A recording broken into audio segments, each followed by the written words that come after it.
We got to know the Holschuh family through our sons going to John Carroll High School together. Before the beginning of basketball season, I called John up. I said, John, why don't you bring Alex up? We'll play a little basketball with the boys before they start their season. You're talking a lot of trash. I was calling them old, all that stuff. The old men showed the boys kind of where it was at. And that was kind of the point of it. Between a father-son dynamic, you always try hardest. My dad's very talkative. Tries to make me do the best. My dad's really good at making me feel good about myself and pushing me.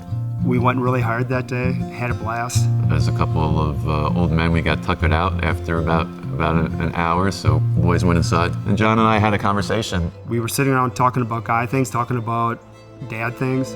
At one point in the conversation, I just remember him saying, I'm starting to, and he started to collapse. At that point is where my training kicked in.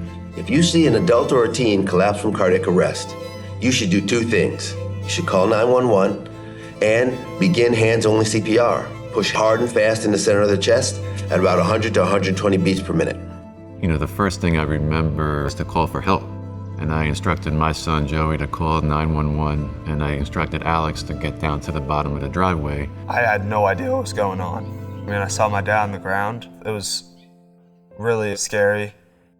I was doing everything I possibly could to make sure that these boys were not going to witness passing of father, you know, a good friend. Looking at John is a little bit like looking in the mirror. We're about the same age, we're same body type. In my mind, thinking that this could be me. We know that the chance of survival decreases by about 10% for every minute that you don't get CPR. I was yelling at John to fight through this and to work. First responders showed up. They took charge of the situation and they quickly got him to Upper Chesapeake. At that point, I called his wife, Dawn. I could not understand. It could not have been my husband. It could not have been his heart. He's a force to be reckoned with. We met with a lot of doctors with what has happened with him and how he did not have oxygen for so long. You're gonna need to make some tough decisions in about 3 days if he doesn't come out of this. That was really hard to process. He always gives 100%. He would never give up. I was yelling at him to just come back alive. Around 9 o'clock the next morning, Dawn gave me a call.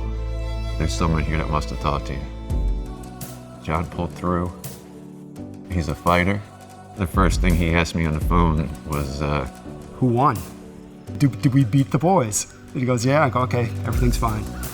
If Joe would not have shown that selflessness, I wouldn't be here.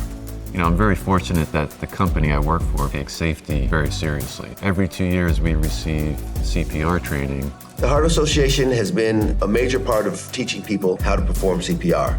More than 16 million people each year are trained to perform CPR. Found myself really utilizing the training I got that ultimately helped a friend in need. The work that American Heart Association is doing with the CPR training really gives someone in an event like me a chance, because the more training that is done, the more common people know it. When an event happens, you are able to step up and that you do know what to do, because it is a scary situation. It's amazing what you can achieve. You can save a life. Take the time to get the training. The American Heart Association is doing great work in that area. I'm hopeful that more people take CPR seriously, because you never know when you could save a life.